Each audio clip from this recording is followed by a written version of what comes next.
One of the main things that I think is really important for people to understand about music, and that I've never heard this talked about except for once. I was working at a music teaching, like a little school's studio type of thing. A piano teacher said to me, and this blew my mind, I never looked at music the same. She told me the students that like talk really fast or stutter, they will play short little pieces and then stop, even if they're getting it right, even if they're playing it correct. People that talk loud will play loud and they'll have a problem with dynamics, like going soft and loud, they'll just play loud. People that are soft-spoken will perform the piece that they're doing is way too quiet, and they won't ever hit these fortes and things that are supposed to be louder.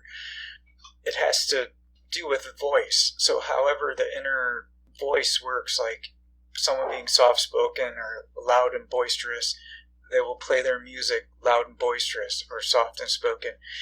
And someone that can put together long ideas without starting and stopping, they'll be able to put music together as long pieces, well thought out and clear, loud when they need to be, quiet when they need to be.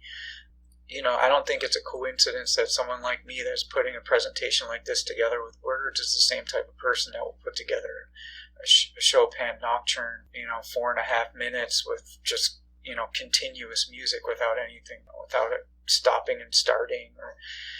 And the other thing about that is when we make a small little mistake, we don't stop. We'll just kind of cover it up. I mean, pretty much every performance on YouTube that someone thinks is perfect or something, there's always a little something in there. But that type of person isn't afraid to just kind of cover it up and keep going. It's like there's a type of mentality there where there's some people that are just paralyzed by the slightest mistake, and they'll just they'll just stop what they're doing and get frustrated, or they'll let their emotions get out of control over these little tiny things. There might be something else to be said about that, but I'm not an expert in psychology. But another example I have of this is that someone might think is interesting out there is that this goes with rhythm too. An example, I'll put a little clip in. It's just 2 seconds long of the drummer from Rage Against the Machine. I believe it was at Woodstock. I'll find that clip and I'll just put it on here. But the only people that can afford a Rage Against the Machine concert tickets these days would be international bankers or heads of state. But I digress.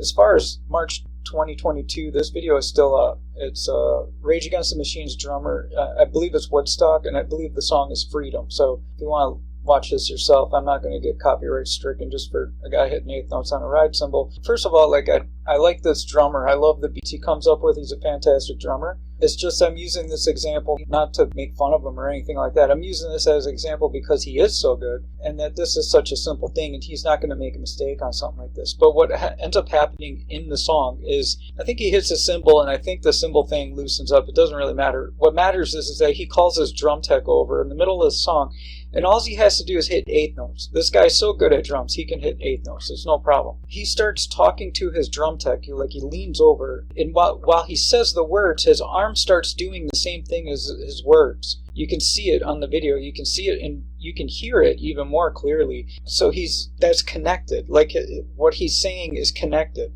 I mean, he might think that there's a slight error in the song, but to me, that's I'm almost I don't want to say I'm glad he did it, but it's really a good thing to demonstrate how much the speech is connected to music. The other thing is it might help a new student to kind of figure these things out. Every once in a while, I'll have a student read a long paragraph of some kind of play, or I don't know what's the word, like a screenplay or some lines from a scene or something, and have them try to articulate these things clearly and put long drawn out sentences together. The other thing is The King's Speech is a movie, besides it being a really well put together movie, and it's got an extremely dramatic ending. I believe it was England, but the premise of the movie, I don't want to give away the movie, but the premise of the movie is the prince has a stuttering problem and he's supposed to be giving speeches. I don't know what the thing is, but the wife, the princess, I think, what is it, queen? I don't know. She goes to the psychiatrist and just kind of was like, hey, heads up, the king's gonna come see you. And he's like, okay. So to make a long story short, what happens in the movie is the psychiatrist ends up finding out that the prince or king or whatever, I keep saying, I don't know why I want to say prince. The king, he can't talk right because of some deep-seated emotional thing is what's going on. I don't want to give the movie away, but it's a really interesting thing. The reason I bring this up is that sometimes these like speech issues or people putting the voice together has to do with something bottled up inside, and a person needs to get through those things. It's part of the way to become a good musician, like putting all these things forward is like being able to handle your emotions is one thing. It creates a stronger performance if you can handle all these. I don't know, sometimes when you're doing a performance, it seems like there's a lot of obstacles like coming at you and you got to deal with them.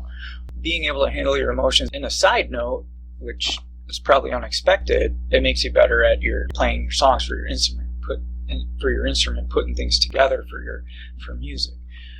Also, they use Beethoven's Seventh Symphony in that movie, so very intense. Added bonus. So if you're interested in that, great. I'm going to have more music lectures on a lot of interesting things that I've come across. A lot of myths about music, like examples are like 440 tuning being some kind of evil conspiracy, which is ridiculous, and things like that. I got a whole list of these things, so hope you enjoy and take care.